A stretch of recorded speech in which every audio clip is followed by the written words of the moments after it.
emoción, ese entusiasmo de que todos los que vienen aquí, los aficionados del Deportivo Caibil, quieren que gane Caibil. Dice, a ver dónde está la porra para el Deportivo de los Rojos. Valle del Encuentro.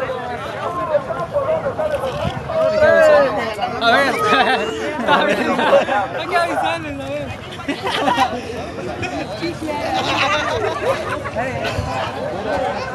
Queridos amigos, por favor, amigos, hermanos, paisanos, pásense para acá, del otro lado de la malla.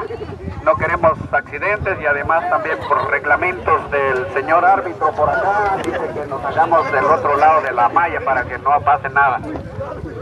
Por favor, si podemos hacer